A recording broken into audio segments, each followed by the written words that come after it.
Rivers State House of Assembly has issued a notice accusing the state governor Siminalayi Fubara and his deputy Ngozi Odu of alleged misconduct. 26 members of the assembly made the misconduct allegation against Fubara in a notice sent to the Speaker, Martins Amehule, on Monday, alleging that the action follows Section 188 of the Constitution of the Federal Republic of Nigeria, 1999, as amended, and other existing laws. They accuse Fubara of several offenses, including reckless and unconstitutional spending of public funds and the obstruction of the Assembly's activities, among others.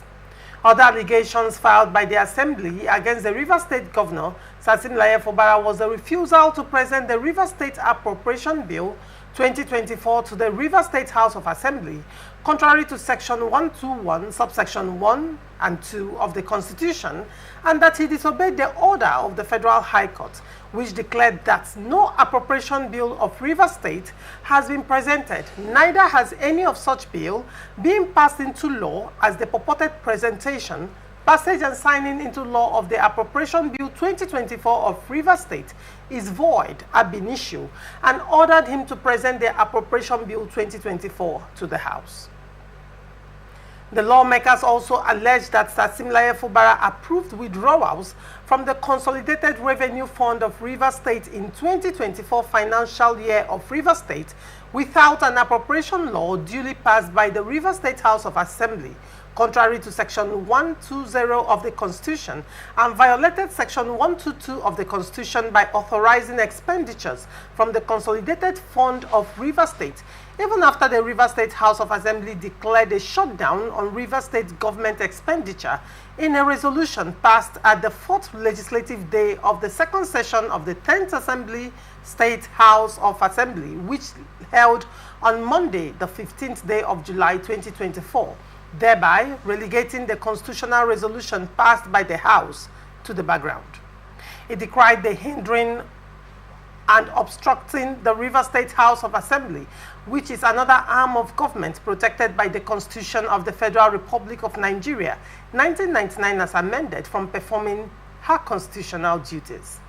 In view of the judgment delivered on 22nd of January 2024 in favor of the Rivers State House of Assembly, the presiding judge, Justice J.K. Omotosho, condemned the act of demolition and stated that the court finds it strange that the 11th defendant, as chief executive of the state, will go to the extent of stopping the authentic House of Assembly from sitting through devious means, such as destroying the House of Assembly complex, is noteworthy.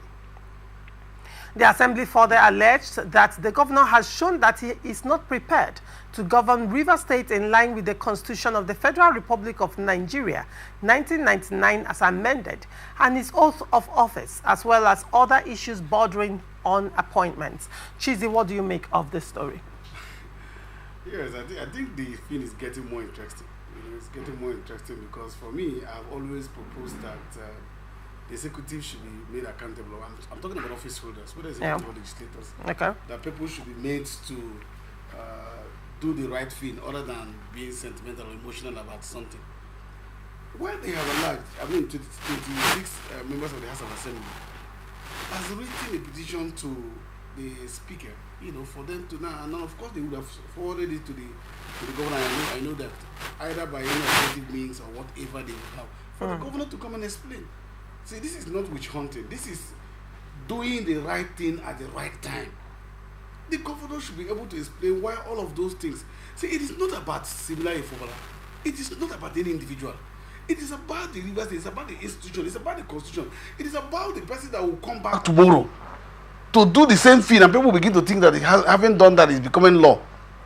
When, you see, there is something one man said. He said, I think it's about one of the Minister for Information in German. He said one time, Hitler's information minister, he said, if you give a 1,000 lie before you know it becomes law, people begin to think that is correct. Now, if you don't also unearth those things, even if somebody had done such things in the past, which I have not noticed, then you would have known that this is wrong, and the next person who is going to come or in future will not begin to take us for granted. The assembly should be able to ask questions. They have not actually indicted him. They have said, okay, come on, you are going to explain why you did this, why you did this, why you can't have to. Some of us were saying that, assuming without considering, and God forbid, that the 27 lawmakers were all dead. That's the question I asked.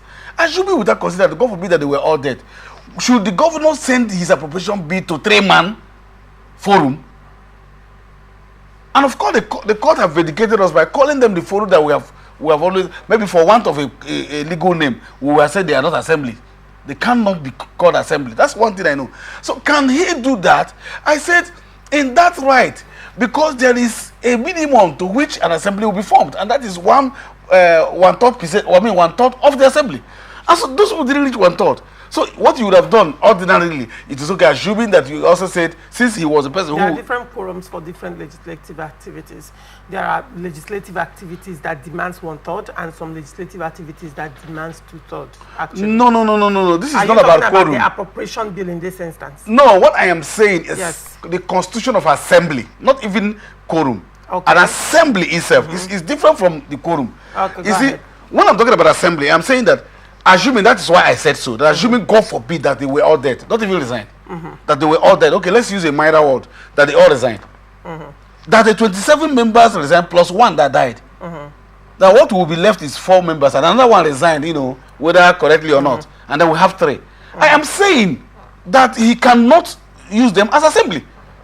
The most they can stay is to wait until when you bring in the National Assembly, who will conjoin with them and they become an assembly.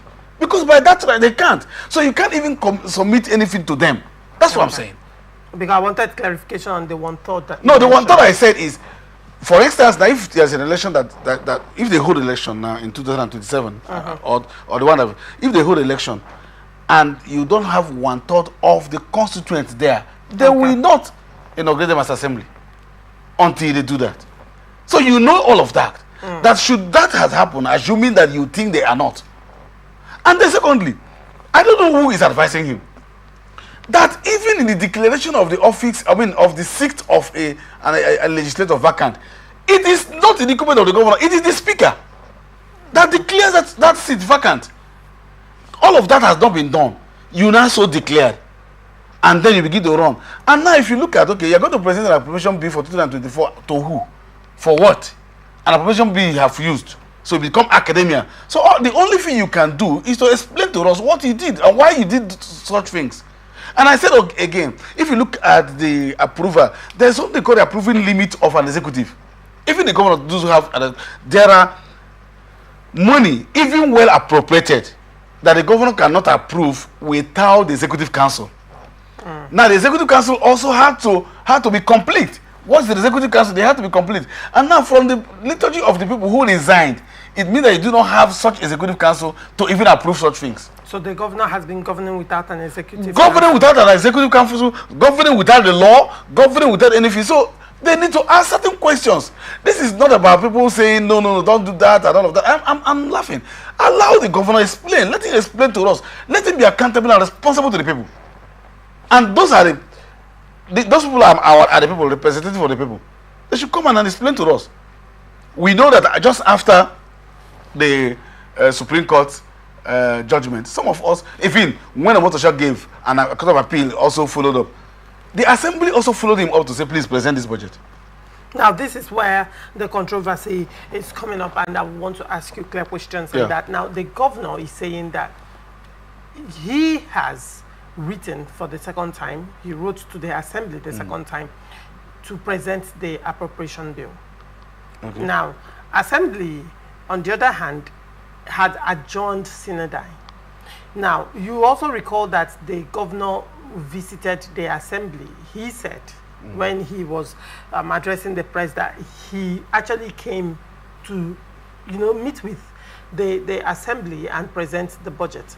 But then, in response, I think the chairman of the committee on publicity or media of the River State House of Assembly, when he was speaking, said that the governor was actually en route to Ogoni, and then it was more like stopping by to hold a conference, and he's accusing the governor that he never wrote to them. If he said he wrote to them, he should present evidence, an acknowledged copy of the letter, the purported letter. I'm using their language, the purported letter by the governor that they the state government should provide an acknowledged copy of that later.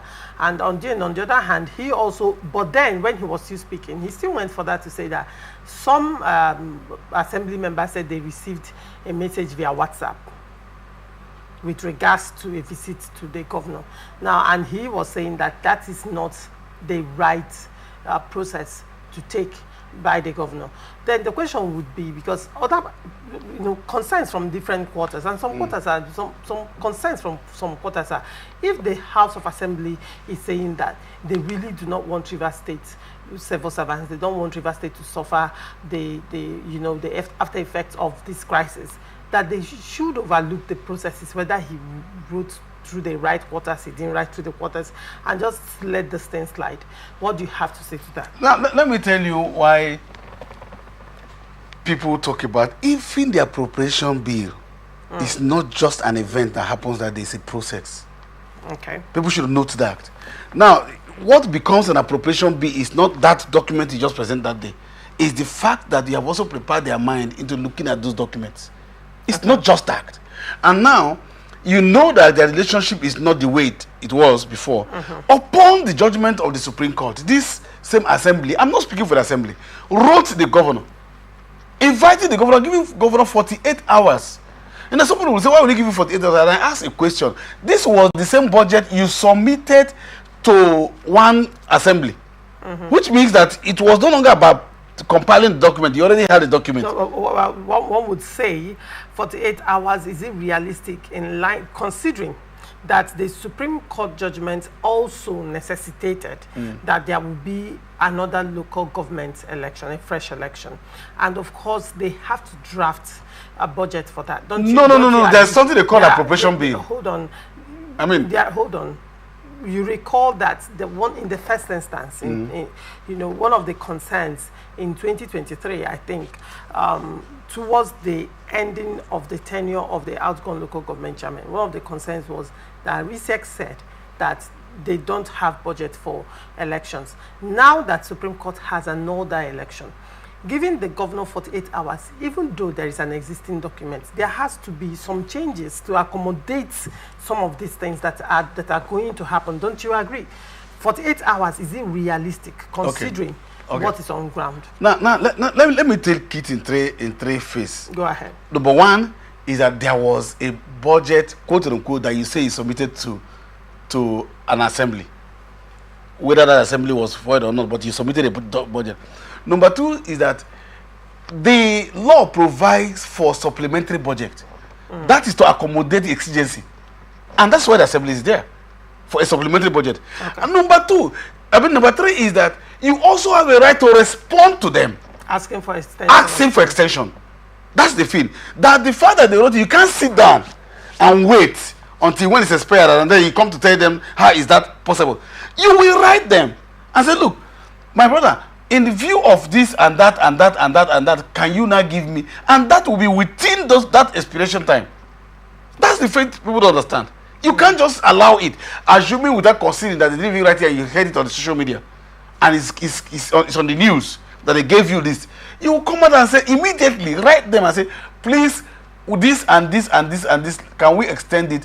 And then cut them up on that. But then the state government said that they did not receive any letter from the Rivers State House of Assembly, and went further to say that they were responding to a purported letter that they saw on social media. No, the school of thought that said, assuming that the governor didn't write you and they came to present the budget, that school of thought should have also have told the governor, assuming that they didn't write you and he heard it, you should go and submit it. Now, it's not the same thing. If I understand what you're saying is, regardless of whether they wrote to him or not, considering that the court has given him that order, yes, what you should have done is to actually reach out to them and select a date for presentation. For presentation of budget. It doesn't need to be nudged to do that. That's all. It doesn't need to be nudged. And do you know that? Okay, that barging into the assembly that he went on the days that were not would have been done even in 48 hours.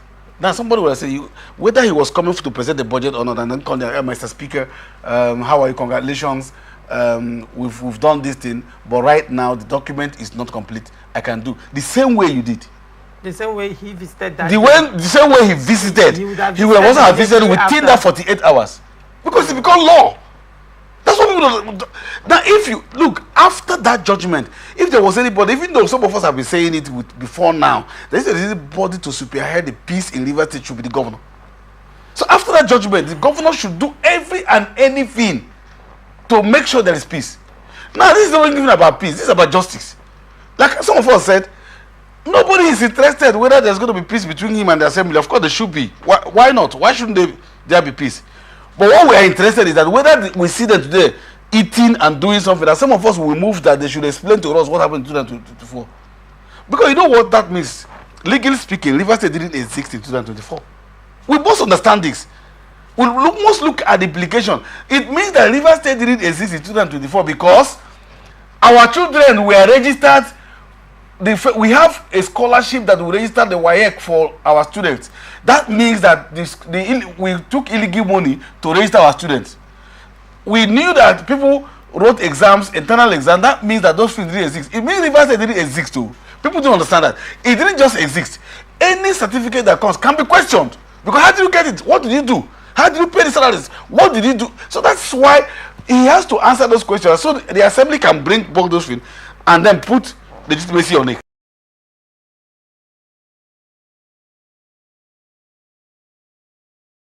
You know, the foundation of anything matters a lot. If you don't build a foundation, like I've said, you see, everybody's looking at this, there's no appropriation, and they sweep it under the carpet and just leave it. Don't worry. You see, criminal matters can come out in the next 100 years, and somebody will pick it up and say, this year you graduated in Rivers State by this. There was not. How did it happen? All right, very well. Now, whilst the budget is one of the major issues, that is leading to this notice of gross misconduct, there are also other issues, in that letter that was raised by the Rivers State House of Assembly, and I think we should also, go through them, as much as we can, the much we can take for this minute.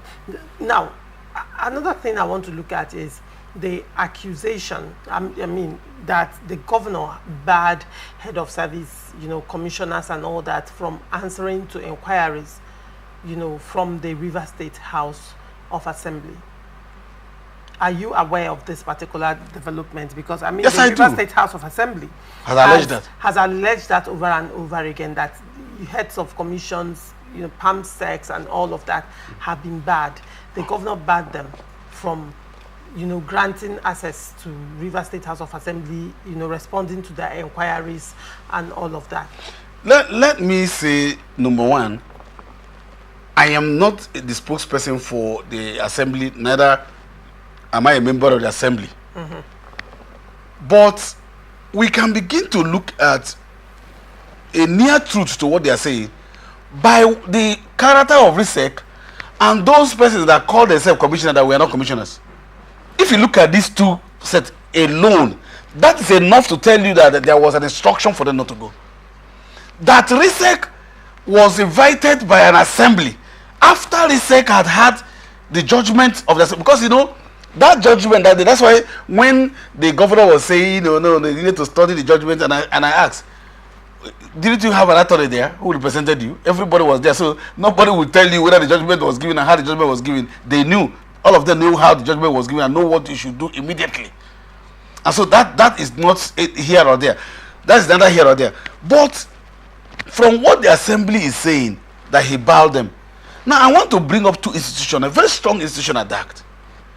That RISEC that conducted that charade they call election, that the Supreme Court has supported me to say so, was invited by the assembly that approved their nomination to come and appear before them, and they said they are not going to appear. That the so-called as the ones that are commissioners going to court to challenge the assembly not to. So what else? And can they do it without? Let me tell you something. The governor can stand up midnight, 2 a.m. and ask a commissioner to resign or sack a commissioner. You know that. So no commissioner can dare want to take assembly to court without an express consent of the governor. So because the assembly is not supposed to be going through that, all the assembly needs to do is to say, okay, you tell us why you are doing that. Because that's the only way you can do that. Why would you stop it? They have a right to invite even the assembly, even the governor.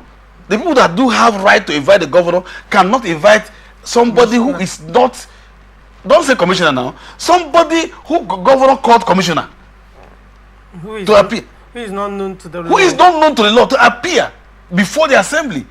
And the people that say that we're not going to appear before the assembly, who can do that? Are they elected? How?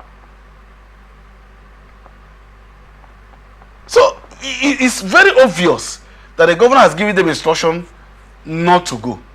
And look at that thing that the governor did there.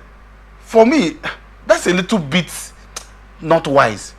That he just moved to the assembly and then you're scratching the gate man, came back and said they don't know who is coming from governor's house and all of that, and you're snapping the picture, and then you are calling them and trying to call them. Even that day you committed yourself that you are trying to call them. I know when a governor is going to the assembly, I know what that means. The governor writes the speaker through the clerk of the house. And you know why the governor is not doing that? Because the governor up to now is not recognizing the clerk of the house. We are actually going to get to the issue of the clerk of the house. And that, I think, is one of the points that they raised as gross misconduct. And they said, His Excellency Siminalayi Fubara, Governor of Rivers State, illegally withheld the salary of the clerk of Rivers State House of Assembly, yes, contrary to the judgment of the Federal High Court in suit number FHC/ABJ/CS/1613/2023, which stated that an order of injunction is hereby granted restraining the Governor of Rivers State, the 11th defendant, whether by himself or his servants or agents, and all the executive arm of government of Rivers State, including the 12th, 13th, and 14th defendants, by themselves individually or collectively, or by their servants or subordinates, from withholding any amount standing to the credit of Rivers State House of Assembly in Consolidated Revenue Fund of Rivers State, including salaries, emoluments due and payable to the Speaker, Deputy Speaker, and other members of the staff of the House, or in any manner whatsoever denying the Rivers State House of Assembly of the due fund for running its affairs, including the payments of salaries, allowances, emoluments, and meeting its financial obligations, no matter how described. Now, one of the reasons is withholding the salary of the clerk of the Rivers State House of Assembly, and you're saying that the governor up until now has not recognized the clerk. The clerk. That's why he's not writing through the clerk. The clerk cannot, the clerk is partly legislative and partly executive. So it's a go-between between the executives. And so there's no way a governor can write his own go-between and that he won't get to the executive. Now you are saying you're not going to pay them. Did the clerk also decamped? Did the clerk decamp, since you are the one who knows who is going to be what and that? If a court has ruled that you should do that, shouldn't you be paying them the salary? So people are saying that they should for the sake of peace. And I'm asking, assuming that those assembly members, their children, because I know one of them, the one that represents me, lost his wife.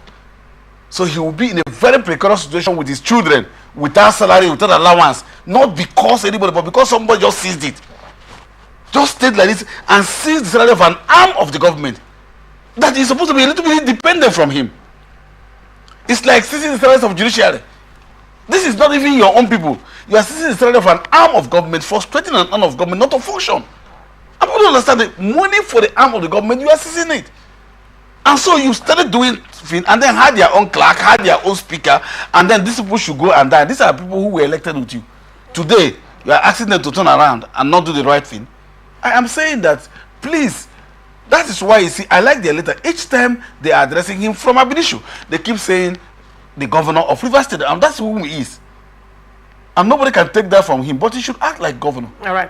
Another point they raise is that His Excellency Siminalayi Fubara, Governor of Rivers State, seized salaries of some members of the State House of Assembly, which were hitherto paid monthly from the Ministry of Finance of Rivers State.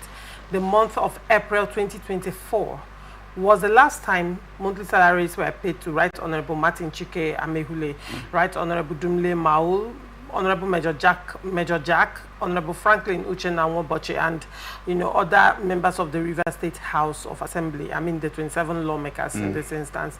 And they have not received salary since the month of April 2024. One would expect, one of the contents in the first letter that the governor wrote was in having that conversation with them, was to see how their remuneration will be paid to them.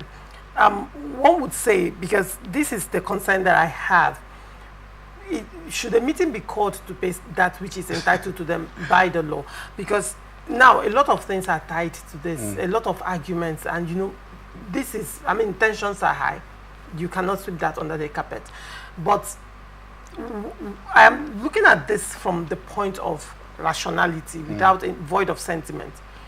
If I am a staff of an organization, sure, do I need a monthly meeting before my salary is paid after I have, after I fulfilled my service? And so far, they have been sitting. I think the last sitting should be the 130th sitting, legislative sitting, or thereabouts. So they have been sitting, regardless of the crisis that has been going on. One would expect that, okay, if the governor wanted to at least soften this ground, at least the first thing he could have done, even before making that call for presentation of the budget, was to immediately pay all their salaries and emoluments.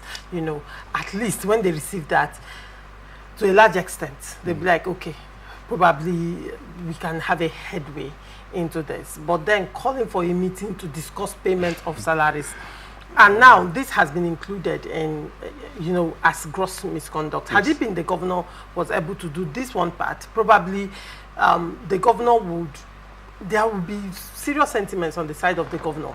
He has started implementing already. But then what do you have to say? Because this is a major concern that can't be swept under. Why is the salary still withheld? I think that on that, I want to blame the assembly. Assembly, I'm not talking about just Rivers State Assembly. I'm talking about the State Assembly in Nigeria. Okay. Why do I say so? There was a time that the National Assembly, in a constitutional amendment, brought up a bill that will give independence to the finance of the assembly. And it was the State Assembly who voted against it. Two states actually. I think about 34 states voted, and no, 2 states, it was remaining for 2 states to form the quorum that was needed. Yeah. And 2 states, but River State was among the House of Assembly that voted against that. Wasn't River State among the House of Assembly? Yes, they were. That's what I'm. River State is among the House of Assembly that voted. That vote, Martins Amewule was leader. All right. So what I'm saying is that, why am I saying that? The chicken has come to. I love this kind of things. I love things like this. That's now that, because normally nobody on earth would have touched your salary. But you said no, you gave up your right. And I said, it's like people coming to ask me to say she's be independent financially. And I'm saying, no, hold it, let the governor hold it for me. So why are you not talking about it? Why are you not talking about it? So it's the man, you made the man God, quote unquote. And then you are coming out to talk about it. So now they see. That is why whatever law you are going to, that is why no matter what, don't use sentiment to correct certain things. One would say now, the River State House of Assembly was complicit in ceding their powers, their financial autonomy to the state governor. Because that's why the man could even talk about his salary. It's crazy to think President Tinubu cannot see National Assembly salary now. Cannot. That's why Saraki operated without Buhari and all of that. It happened. That's number one. The number two is that you knew that even the governor boasted sometimes ago that they are just existing by his own sympathy. He said that the assembly members no longer cease to exist, that he only existed because he gave them a floating. I'm quoting him. Yes. Because he gave them a floating, that if he ceases to recognize them, they cease to exist. That's what I'm saying. Okay, in whatever way I may not capture it. Thank you. That they cease to exist. That's the person. And so one of the ways to cease to recognize them was to seize their salary. Strict. Because they supported the governor holding their, River State. And it's interesting that, Martin Amewule was the leader. That's why I'm saying it now. You see? At that point in time. And now he is enjoying, because that's the word I will use. Because of relationship. Enjoying the relationship they had with the executives. Minister. That is why, remember in one of our show here, I said something. I said, people should be careful not to make law based on sentiment and emotions because of where you are now. Because tomorrow, I said in an instant, I said Okachuku was the GMD of NNPC then. And as at then, he was so powerful and so close to Jonathan, good Lord Jonathan. And so he did a memo that favored the GMD as against the Minister for State for Petroleum. And so almost all the 60% of the powers of the Minister for State was ceded to the GMD. Then when Buhari came, Buhari now made him Minister for State. And he was not running around, oh, where's my power? I said, oh, this kind of thing should keep happening. You remember also that my brother, I mentioned that we are those who fought here that they should share the money for federal allocation. And then he went to the federal government, and then they said, no, people say we want to share it. I said, no, it's always going to hit at them. So, so that's why some of us will say, look at this 2024 something, probe it, get to the root of it. Let us get this thing. Everybody will begin to know they are right. Let me even tell you one of the merits of what is happening with Fubara is that Fubara is now making Assembly know they are right. That's why he just woke them up. You know, he just woke them up. That you are going to write a letter. Doesn't that look somehow a little bit that you're going to write a letter and tell the people, come, and that letter is official. Come, let us discuss their salary. As if they discussed their salary before they came in as assembly member. And all of that. So we'll come and discuss. Their salary is a law that must be given to them.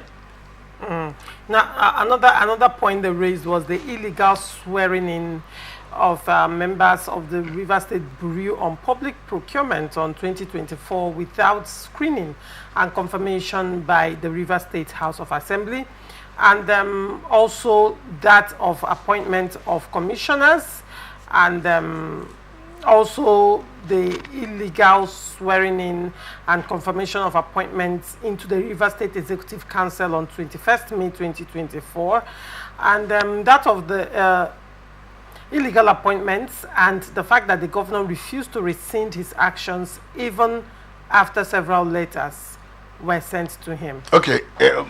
Go ahead. Okay, Larissa. You know, some of us are here, so we thought that maybe while we are talking, you know, people don't listen to, when they are listening to you, they're not looking at facts. They are looking at emotions. You know, like I said, then we have a way of interpreting judicial judgment to suit our sentiment, and which is very wrong.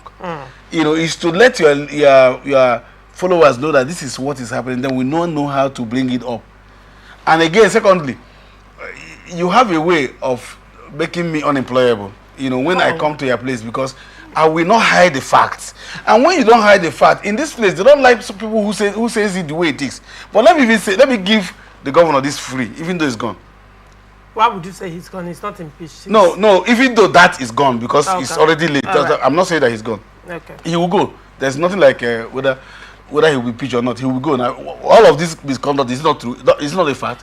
Now, I was saying that when Supreme Court gave the judgment, honestly, the first thing, the same way he addressed to concede, he hasn't read the judgment, right? But he, on a broadcast, said the local government should. That's part of the judgment. So where did he get that judgment that he didn't read? The CTC copy of where did he get that he acted on that? The same thing, I was thinking he would say, well, Rivers people, I think we have come to the end of the matter. We have now known who is assembly members. I needed just to exercise my fundamental right to know exactly whether that is this or that. We are doing that. Therefore, all the commissioners are not appointed, not screened by this place. I will submit to you. I dissolve this.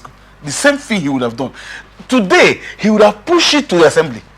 The same people. He would have pushed it. Then what the people would have been saying is that, yes, okay, maybe he's a little bit, whether he was right or not. He said maybe the sentiment would have been on the side of the governor. The governor. He was only trying to defend his fundamental human rights and wait for Supreme Court judgment. And now, having waited for Supreme Court, he started acting, submitted the commission. And immediately Supreme Court judgment came. He dissolved the people. I said, okay. And obeyed strictly. Yeah. So you didn't do all of that. A lot of persons would have, the sentiments would have gone to the governor. Yes. And if, you know, after following through Supreme Court judgment, Martin Samehule still decides to push with gross misconduct. Yes. You know, probably a lot of Rivers people will be against the Rivers State House of Assembly. Including my very self here, I would be against them if they begin to do that. I said, no, this is not somebody that you went to court doesn't mean that they are my enemy. I wanted to get interpretation on certain things. Right. And we've come to the end of the matter. So what would the man do? Whether it was right or wrong, the man had considered and the man started doing something. Yeah. But I now noticed that it is not even the fault of the man, neither the fault of the assembly.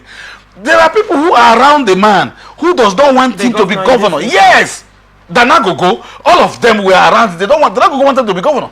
So it's an affront of. You are accusing Tami Danagogo. No, I'm not accusing him. I'm putting it to him that Tami Danagogo feels that it is his right to become the governor of Rivers State.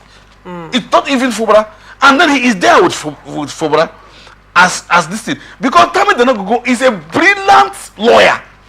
He's a very brilliant lawyer. He knows this whole thing. Now, if I understand what you're saying, Chizzy, you are saying that the governor, all through this crisis in Rivers State, has been a proxy in the war. Of course, yes. It is not him fighting. No. But people are using him to get at their enemy. Because in the instance, they never wanted him to be governor. And they feel they should be the governor. So they allowed the governor to make all these mistakes. Yes. Because they know the consequences of these mistakes. They know the So if the governor is, God forbid, let's just say the governor is impeached. Why would God forbid it? Hold on. Okay. If that happens, it now opens the door for them to have a go at that position. Now let me So the governor so far has been a proxy in his own crisis. He is dining with his enemies. It's a very dangerous dimension. Because there are certain things that you see that you know that this person will not let this be. As a person, certain things. Remember, it was the secretary to government that resigned as commissioner during Amechi to follow Wiki. Have you forgotten? That he resigned as commissioner and then they nominated him to become minister. And then from there they came back here to work here. And so he feels that because he was also the local government chairman, the co-local government chairman with Wiki. Because those are the people who fought to get government. So he sees it as right, like what Tribu said, my own time. He sees it as his own time. And so having not gotten it and now working with a quote-unquote small boy. And so this small boy must fail. Because look at it. Did Tami Danagogo at any point call the governor a small boy? I didn't say so. I just said quote-unquote. Right. Looking like a small boy. I didn't say so. Okay. But I know that... So he's feeling, what you're saying is Tami Danagogo sees himself superior. And to him, she should be the governor and not Governor Siminalayi.